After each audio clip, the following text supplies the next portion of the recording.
مرد و زن بچے اور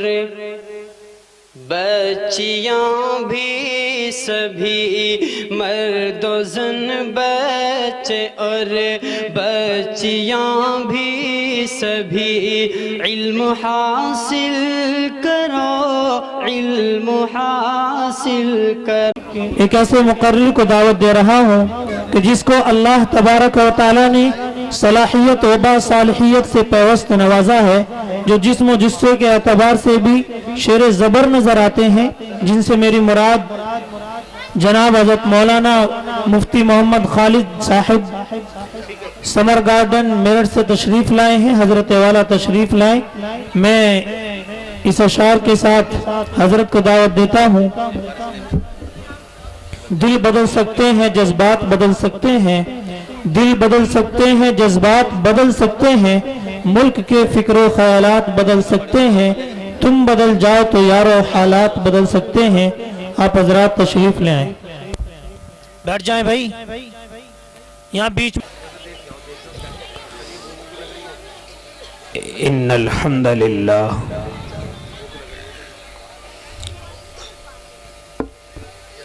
الحمد للہ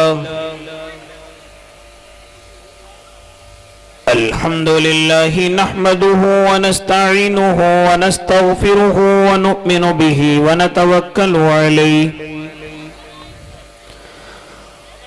ونعوذ باللہ من شرور انفسنا ومن سیئات اعمالنا من يهده الله فلا مضل له ومن يضلله فلا هادي له ونشهد أن لا إله إلا الله وحده لا شريك له ونشهد أن سيدنا وحبيبنا وشفيعنا وسندنا ومولانا محمد أرسله بالحق بشيرا ونذيرا وداعيا إلى الله بإذنه وسراجا منيرا وصلى الله تعالى على خير خلقه محمد وعلى آله وأصحابه وأزواجه وذرياته وسلم تسليما كثيرا كثيرا أما بعد فأعوذ بالله من الشيطان الرجيم بسم الله الرحمن الرحيم وما أرسلناك إلا رحمة للعالمين وقال تعالى وما أرسلناك إلا كافة للناس بشيرا ونذيرا وقال النبي صلى الله عليه وسلم لا يؤمن أحدكم حتى أكون أحب إليه من والده وولده والناس أجمعين صدق الله العظيم وصدق رسوله النبي الكريم ونحن على ذلك من الشاهدين والشاكرين والحمد لله رب العالمين۔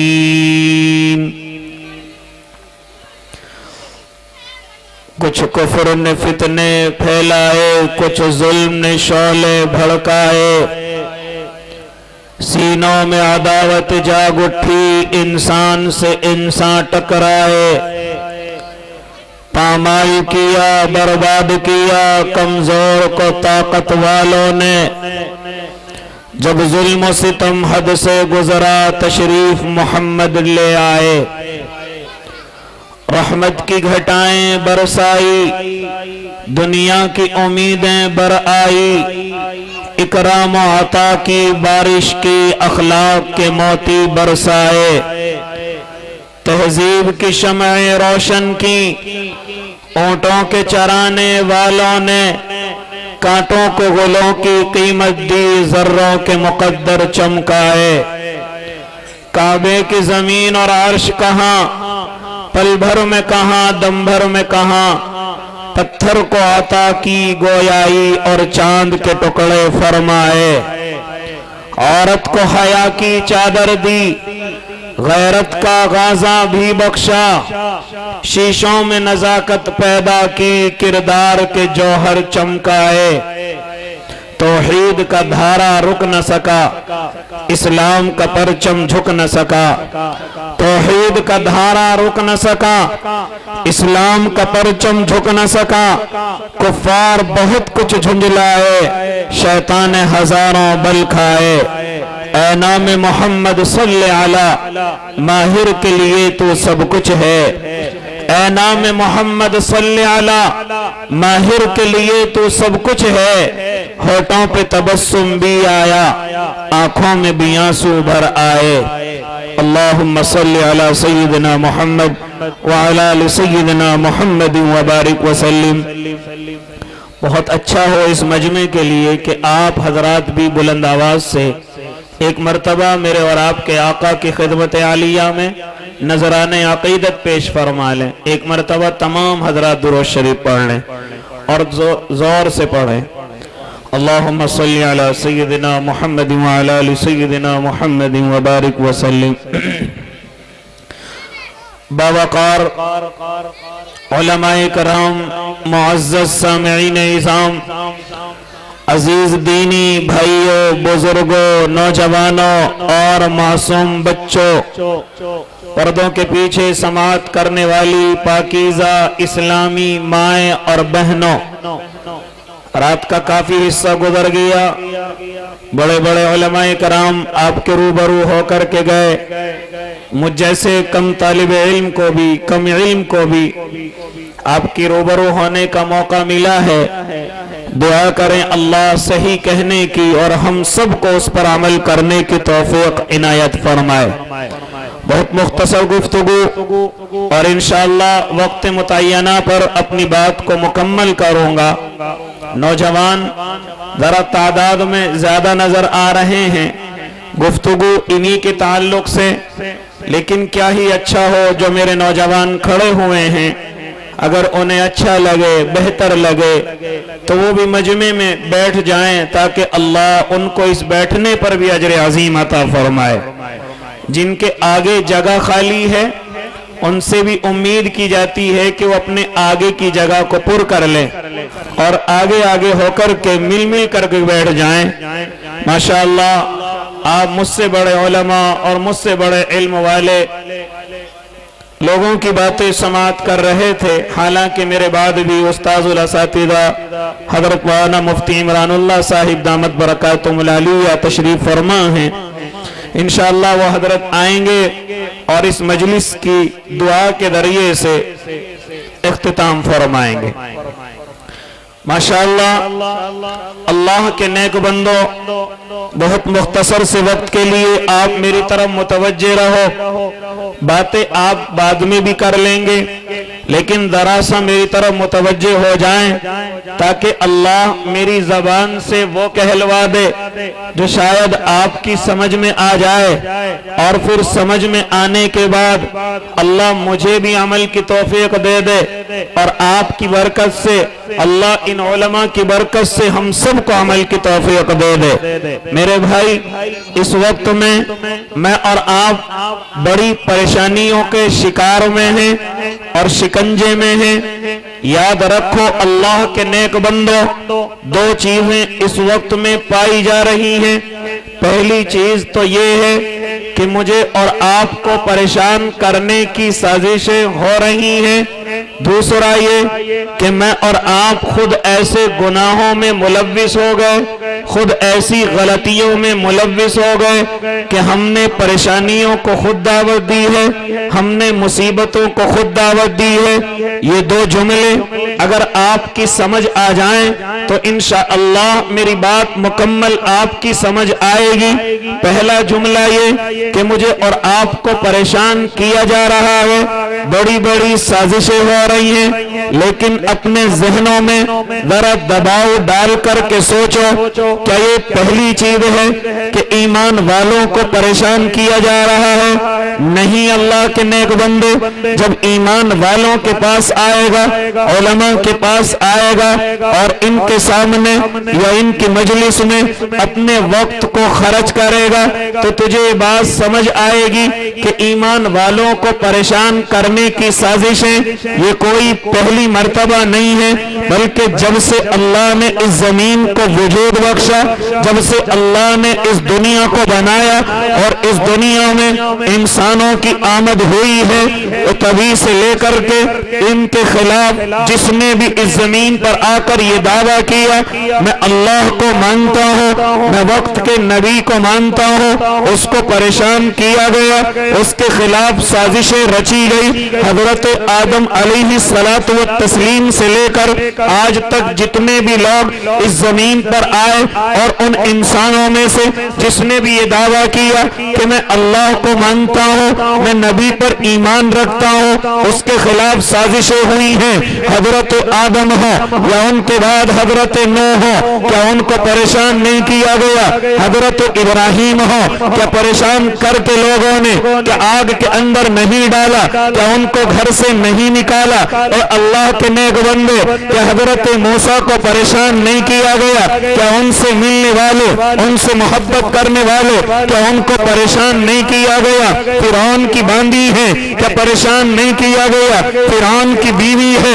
کیا بدن سے کھال کو اتار کر کے نمک اور مرچ نہیں چھڑک دیا گیا؟ یہاں تک کہ جتنے بھی حضرت موسیٰ کو قبول کرنے والے اگر جادوگر ایمان لے آئے، کیا ان کے ہاتھوں کو نہیں اڑایا گیا؟ کیا ان کے پیروں کو نہیں اڑایا گیا؟ اے اللہ کے نیک بندے، کیا حضرت عیسیٰ کو پریشان نہیں کیا گیا؟ اور سب کو چھوڑ دیجئے، جب میرے اور آپ کے آقا محمد عربی صلی اللہ علیہ وسلم اس زمین پر تشریف لائے، ہونا تو یہ چاہیے تھا کہ لوگ اپنی عظمت کے بازو بچھاتے، ہونا تو یہ چاہیے تھا لوگ ان کو کرم اور رحم کی نگاہ سے دیکھتے اور نعمت عظمیٰ سمجھ کر کے ان کا استقبال کرتے، لیکن جب تک ان کو نبی نہ بنایا گیا لوگ بڑی قدر کرتے ہیں، بڑی عزت کرتے ہیں، کوئی امین کہتا ہے، کوئی صادق کہتا ہے، کوئی مشیر کہتا ہے، کوئی معین کہتا ہے، کوئی رحم دل کہتا ہے، کوئی کرم دل انسان کہتا ہے، لیکن جیسے ہی میرے اور آپ کے آقا محمد عربی اعلان کرتے ہیں قولوا لا الہ الا اللہ تفلحوا، اور لوگوں لا الہ الا اللہ کہہ دو، ہاں کامیاب ہو جاؤ گے، جیسے انہوں نے اللہ کے ایک ہونے کا دعویٰ کیا اور اپنے آپ کو نبی تصور کیا، اپنے آپ کو نبی کہلوانا چاہا تو لوگ دشمن ہو گئے، اپنے پرائے ہو گئے، محبت کرنے والے نفرت کرنے والے ہو گئے، رشتہ دار اغیار میں تبدیل ہو گئے، یہاں تک کہ پھر کس طریقے سے ظلم و جبر کی چکیاں میرے اور آپ کے آقا کے ساتھ پیسی گئی ہیں۔ خدا شاہد ہے، تاریخ بھری ہوئی ہے اور اصحاب سیر کے قلم ٹوٹ گئے ہیں، پوری دنیا جانتی ہے کہ جیسے میرے اور آپ کے آقا نے اللہ کے ایک ہونے کا دعویٰ کیا، تمام محبت کرنے والے میرے آقا سے نفرت کرنے والوں میں تبدیل ہو گئے۔ اس کا مطلب یہ کہ اس زمین کے لوگوں کو یہ برداشت نہیں ہے کہ کوئی یہاں یہ کہے کہ اللہ ایک ہے اور محمد عربی ہم سب کے نبی ہیں، اللہ کے محبوب بندے ہیں۔ یہاں دنیا سے محبت کرنے والوں کو یہ پسند نہیں ہے، اسی لیے اللہ کے نیک بندے جب انبیاء کو نہیں چھوڑا گیا، امام الانبیاء کو نہیں چھوڑا گیا، یہاں تک کہ میرے اور آپ کے آقا سے جتنے بھی جڑنے والے، جتنے بھی محبت کرنے والے تمام کے تمام صحابہ، کیا ان کو پریشان نہیں کیا گیا؟ کیا حضرت ابو بکر کو مارتے مارتے بے ہوش نہیں کر دیا گیا؟ کیا حضرت عمر کو پریشان نہیں کیا گیا؟ کیا حضرت عثمان علی کو پریشان نہیں کیا گیا؟ یہاں تک کہ حضرت بلال کو کیا تپتی ہوئی ریت پر لٹا کر کے پریشان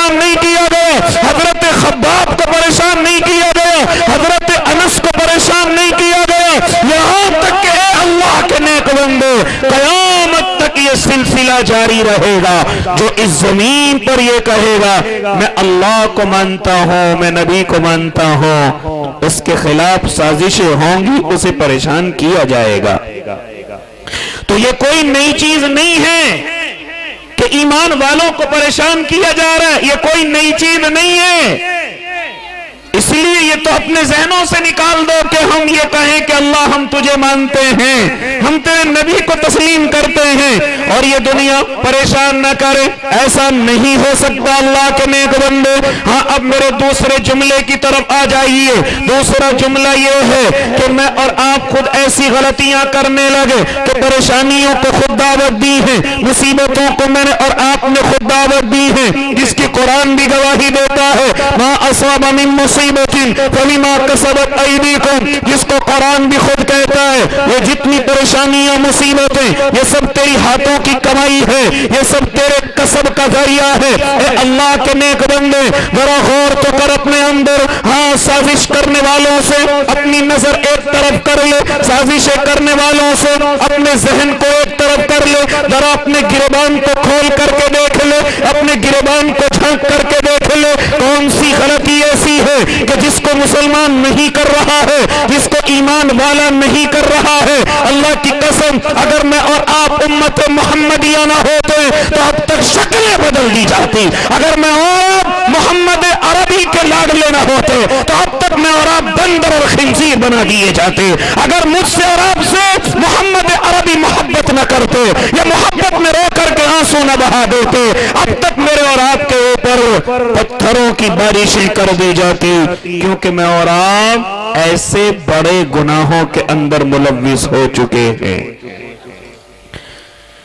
یہ بہانے بہت میں اور آپ کرتے ہیں، ہمارے خلاف سازشیں ہو رہی ہیں۔ یہ کوئی نئی چیز نہیں ہے۔ جتنا بڑا ایمان والا ہوگا اتنی اس کے خلاف سازشیں ہوں گی، جتنا بڑا اللہ کے قریب ہوگا اس کے خلاف اتنی دنیا یہ سازشیں کرے گی، کیونکہ دنیا اللہ والوں کی ہے ہی نہیں۔ یہ دنیا تو مومنوں کے لیے قید خانہ ہے، یہ تو کفار کے لیے جنت ہے۔ اس لیے اللہ کے نیک بندے میں اور آپ ایسی غلطیوں کے اندر ملوث ہو گئے کہ جن کے بعد پریشانیوں کا آنا ضروری تھا۔ ارے تم پریشانیوں کی بات کرتے ہو، اگر میں تم سے کہنے چلوں ان گناہوں کے بعد تو میرے اور آپ کے آقا نے صرف قیامت کا اشارہ دیا ہے کہ جب میری امت کے اندر یہ فلاں فلاں گناہ ہونے لگے، جب میری امت کے اندر ہاں یہ گناہ پھر عام ہو جائیں تو پھر اللہ اس زمین کے نظام کو ملیمیٹ کرے گا، اللہ قیامت کے دن کو لے کر کے آئے گا، اللہ اس زمین و آسمان کو لپیٹ کر کے رکھ دے گا۔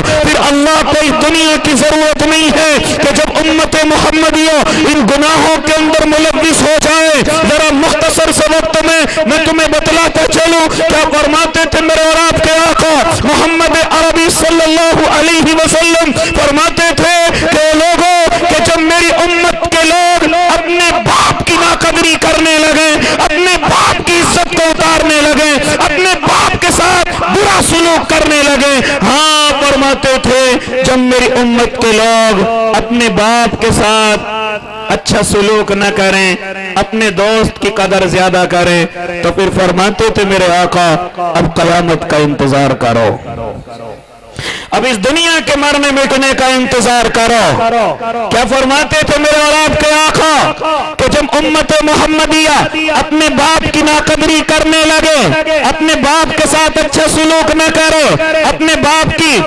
ساتھ بے عزتی کا معاملہ کرنے لگے، لیکن اس کے بھی مقابل وہ اپنے دوستوں کی قدر زیادہ کرے، اپنے دوستوں کی عزت زیادہ کرے۔ ہاں ایک طرف باپ حکم کرے نہیں مانتا، دوسری طرف دوست کا فون آ جائے فوراً کھڑا ہو کر کے چل دیتا ہے، اپنے باپ کے حکم کی کوئی قدر نہیں ہے، اپنے باپ کی خدمت کی کوئی ضرورت نہیں ہے، اپنے باپ کے ساتھ حسن سلوک کی عبادت سمجھنا ضروری نہیں ہے۔ ہاں اس وقت تو میری امت کے لوگ ایسے ہو جائیں گے کہ اپنے باپ کی ناقدری کریں گے، اپنے دوست کی عزت زیادہ کریں گے، اپنے دوست کے ساتھ اچھا سلوک کریں گے، لیکن باپ کے ساتھ اچھا سلوک نہیں ہوگا۔ جب میری امت میں ایسا ہونے لگے فرماتے تھے میرے آقا اب اس زمین کے ختم ہونے کا انتظار کرو۔ اسی طریقے سے مجھے کسی نے بتایا یہاں میری مائیں بہنوں کی تعداد بھی زیادہ ہے، ذرا سنیں میری مائیں بہنیں، فرماتے تھے میرے اور آپ کے آقا محمد عربی، ذرا نوجوان بچیاں سنیں کیا فرماتے تھے میرے اور آپ کے آقا کہ جب نوجوان بچیاں اپنی ماں پر حکمرانی کرنے لگیں، اپنی ماں کو اپنی نوکرانی سمجھنے لگیں، اپنی ماں کے آنکھوں کے آنسوؤں کا دریا بن جائیں، ہاں اپنی ماں کو ستانے لگیں، ان کو تکلیف پہنچانے لگیں اور گھر میں ان کو اپنی نوکرانی سمجھیں، فرماتے تھے جب میری امت کی بچیاں اپنی ماں کے ساتھ اس طرح کا سلوک کریں تو پھر قیامت کا انتظار کرو، پھر اس زمین کے مرنے مٹنے کا انتظار کرو، اس زمین کے تہس نہس ہونے کا انتظار کرو۔ اے نوجوان بتلاتا کیوں نہیں کہ تو اپنے باپ کے ساتھ کیسا سلوک کرتا ہے، اپنی ماں کے ساتھ کیسا سلوک کرتا ہے؟ اے نوجوان بچی بتلاتی کیوں نہیں کہ تو اپنی ماں کو اپنی نوکرانی سمجھتی ہے، اپنی ماں پر حکم چلاتی ہے، اپنی ماں کو اپنا غلام سمجھتی ہے؟ یہ سب کیا ہے؟ فرماتے تھے میرے اور آپ کے آقا یہ اس زمین کے ختم ہونے کی علامتیں ہیں، اس دنیا کے نیست و نابود ہونے کی علامتیں ہیں۔ اس لیے او میرے بھائی خاص طور سے اپنے نوجوان سے گفتگو کرنے لگا، آج کہاں دنیا میں کھو گیا؟ اللہ کے بعد کس کا درجہ ذرا معلوم تو کر اپنے علماء سے، ذرا معلوم تو کر ان طالب علموں سے، یہ تجھے اور مجھے بتلائیں گے کہ اللہ کے بعد کسی اور کا درجہ نہیں، اللہ کے بعد اگر کسی کا درجہ ہے تو صرف تیرے ماں باپ ہیں، تجھے ان کا خیال کرنا ہے، تجھے ان کی فرما برداری کرنی ہے، اگر وہ گنہگار بھی ہیں تب بھی خدمت تیرے اوپر لازم ہے۔ میں نے تو علماء سے یہاں تک سنا اگر تیرے ماں باپ اللہ کو نہیں مانتے، نبی کو نہیں مانتے، تیرے اوپر تب بھی ان کی خدمت لازم اور ضروری ہے۔ یہ میں اپنی طرف سے نہیں، اگر میں قرآن پڑھنا شروع کروں تو شاید اللہ اپنی عبادت کے بعد فوراً ماں باپ کی حکم دیتا ہے ان کے ساتھ حسن سلوک کیجئے، ان کے ساتھ اچھا سلوک کیجئے۔ کہیں کہتا ہے وَقَضَىٰ رَبُّكَ أَلَّا تَعْبُدُوا إِلَّا إِيَّاهُ وَبِالْوَالِدَيْنِ إِحْسَانًا، کہیں کہتا ہے وَاعْبُدُوا اللَّهَ وَلَا تُشْرِكُوا بِهِ شَيْئًا، ہاں وَبِالْوَالِدَيْنِ إِحْسَانًا۔ اے اللہ کے نیک بندے ذرا معلوم تو کر اپنے علماء سے، اللہ نے نہ جانے کتنی جگہ اپنی عبادت کے بعد فوراً اشارہ ماں باپ کا دیا ہے، اور اشارہ نہیں بلکہ حکم کیا ہے ہاں اللہ کے سے عبادت کرنا، اللہ کے ساتھ کسی کو شریک نہ کرنا، اور جب ماں باپ کی بات آئے تو ان کے ساتھ حسن سلوک کرنا، جب ماں باپ کی بات آئے تو ان کی خدمت اس طریقے سے کرنا جیسے تیرا خیال انہوں نے بچپنے میں کیا ہے، تجھے ہاتھ پکڑ کر کے لے کر کے چلے ہیں، ہاں ان کے ساتھ ایسا سلوک کرنا جیسا تیری ماں نے تیرے ساتھ بچپنے میں کیا ہے۔ ہاں کبھی بھیگا ہوا رہ گیا تو بھیگے ہوئے میں خود سو گئی اور تجھے سوکھے ہوئے میں لٹایا۔ ہاں کبھی سوچ لینا کہ پوری رات جب تجھے تکلیف ہوتی، جب تو بیمار ہوتا، جب تجھے بخار ہوتا، یہی ماں پوری رات بیٹھ کر کے ہاں تجھے لے کر کے اپنی نیند کو قربان کر کے یا اللہ کی نیک بندی پوری رات تجھے لے کر کے بیٹھی رہی، پوری رات تجھے لے کر کے ہلتی رہی، پوری رات تجھے لوریاں سناتی رہی، طرح کی تجھے دوائیاں بدل کر کے دیتی رہی۔ ہاں ہم نے ماں کو دیکھا ہے کہ جب سکون نہیں ملتا تو اپنے بچے کی تکلیف کے ساتھ ساتھ ماں اپنے آنسوؤں کو بھی بہاتی ہے، ماں اپنے آنسوؤں کو بھی بہاتی ہے۔ جب اسے زیادہ دقت اور دشواری ہوتی ہے تو بیچاری غصے میں صرف اپنے آنسو بہاتی ہے، آنسو بہانے کی وجہ کوئی اور نہیں، میرا بچہ بیمار ہے اس کو سکون نہیں مل رہا ہے۔ لیکن آج نوجوان تجھے کیا ہو گیا؟ تو اپنے ماں باپ کی ناقدری کرنے پر اتر آیا، خاص طور سے اپنے والد محترم کی ناقدری کرنے پر اتر آیا۔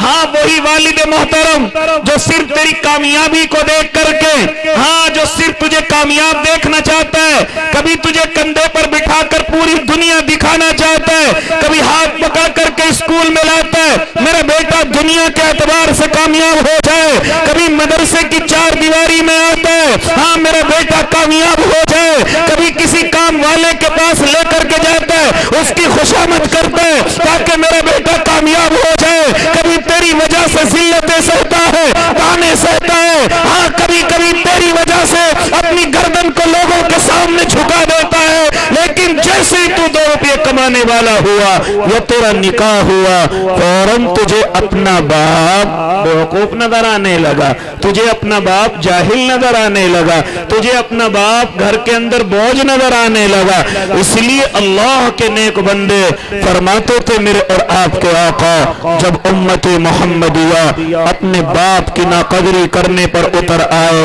اور اپنے دوست کی عزت زیادہ کرنے لگے، سمجھ لینا اب اللہ اس زمین کے نظام کو ختم کرنے والا ہے۔ اسی طریقے سے جب بچیاں اپنی ماؤں پر حکمرانی کرنے والی ہو جائیں، آج ہماری بچیاں بڑی تیزی کے ساتھ گھروں کی مالکن بننے کی فکر میں رہ رہی ہیں،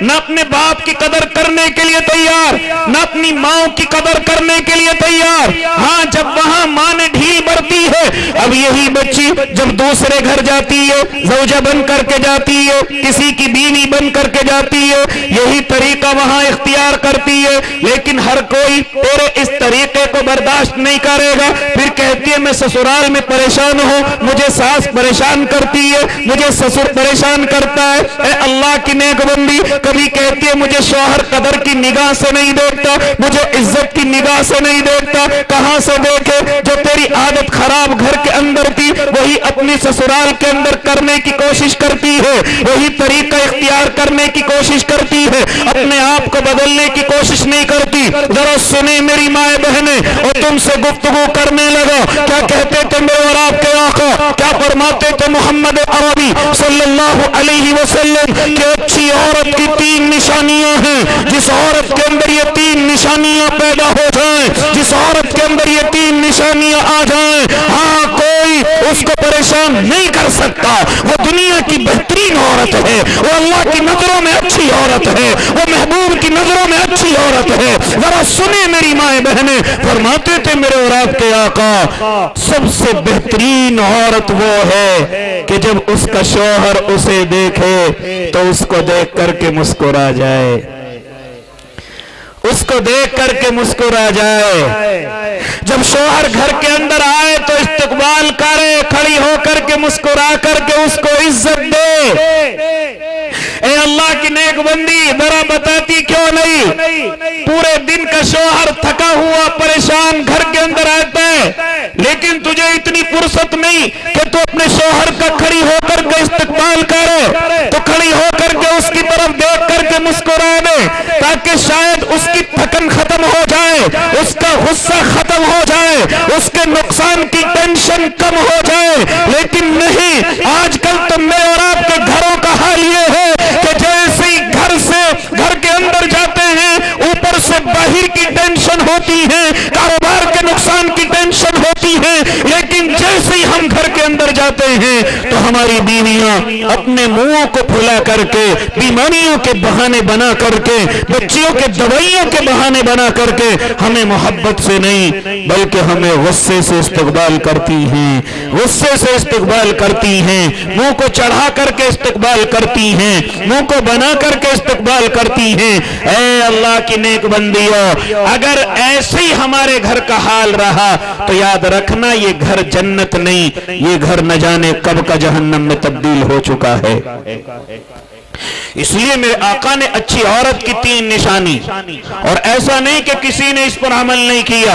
سب سے پہلے میرے آقا کے صحابہ نے، میرے آقا کی صحابیہ نے ان باتوں پر عمل کر کے دکھایا۔ ذرا سن اللہ کی نیک بندی کس طریقے سے عمل کیا۔ میرا وقت بڑی تیزی کے ساتھ مکمل کی طرف ہے، ذرا سنیں اللہ کے نیک بندے اور بندیاں۔ میرے اور آپ کے آقا کے زمانے میں ایک صحابی ہیں حضرت ابو طلحہ انصاری رحمت رضی اللہ تعالیٰ عنہ، اور انہی کی بیوی ہے حضرت ام سلیم رضی اللہ تعالیٰ عنہ۔ ہاں راوی بیان کرتا ہے کہ ایک مرتبہ ام سلیم کا بچہ بیمار ہو گیا، فرماتی ہیں کہ جیسے وہ بیمار ہوا میرے شوہر صبح کو اٹھتے ہیں اور اٹھ کر کے کہتے ہیں ام سلیم میں ذرا کسی کام کے لیے جا رہا ہوں، میں کاروبار کی نیت سے 2 پیسے کمانے کی نیت سے جا رہا ہوں، ذرا میرا بچہ بیمار ہے، اس بچے کا خیال کرنا۔ حضرت ام سلیم بڑی تیزی کے ساتھ اپنی گفتگو کو مکمل کر رہا ہوں. ذرا سنیں اللہ کے نیک بندے اور ذرا سنیں اللہ کی نیک بندیاں. ہاں فرماتی ہیں بچہ بیمار ہے. حضرت ابو طلحہ انصاری یہ کہہ کر کے چلے گئے کہ مجھے کچھ کام کاروبار کے لیے جانا ہے. ہاں ذرا میرے بچے کا خیال کرنا, یہ بیماری میں تپا ہوا ہے, یہ بخار میں پریشان ہے, ذرا اس کا خیال کرنا. لیکن حضرت ام سلیم فرماتی ہیں جیسے ابو طلحہ باہر نکلے ہیں میرا بچہ اس دنیا سے رخصت ہو گیا, میرا بچہ اس دنیا سے چلا گیا. ہاں لیکن میں نے گھر والوں کو کہا, او ابو طلحہ کے گھر والوں, او طلحہ کے گھر والوں, خبردار جیسے ہی میرا شوہر گھر کے اندر آئے کسی کو ضرورت نہیں ہے کہ میرے شوہر کو خبر دے کہ ان کا بچہ بیمار ہے, یہ بیماری میں دنیا سے رخصت ہو گیا ہے. راوی بیان کرتا ہے حضرت ام سلیم اپنے بچے کو اٹھاتی ہیں, گھر کے اندر لے جاتی ہیں, اوپر سے کپڑا, یہ بچہ اب میت ہو چکا ہے, دنیا سے رخصت ہو چکا ہے. فرماتی ہے میں نے کپڑا ڈھک دیا اور میں نے اچھے کپڑے پہنے, میں نے اچھا کھانا تیار کیا اور میں اس خیال سے کہ میرا شوہر تھکا ہوا آئے گا, میں اگر اپنے بچے کے انتقال کی خبر دوں تو اس کی ٹینشن اور بڑھ جائے گی, اس کی پریشانی اور بڑھ جائے گی. وہ تو کام سے خوب زیادہ تھک کر کے پریشان ہو کر کے آئیں گے. اگر میں انہیں یہ خبر دے دوں کہ تمہارے بچے کا انتقال ہو گیا تو ان کو اور صدمہ پہنچے گا, نہ وہ ٹھیک سے کھا سکیں گے نہ ٹھیک سے سو سکیں گے. فرماتی ہے میں نے اپنے بچے کا کپڑا اڑایا اور اندر کمرے میں اس کو سکون سے لٹا دیا. شام کا وقت ہوا, حضرت طلحہ انصاری رضی اللہ تعالیٰ عنہ گھر کے اندر تشریف لائے.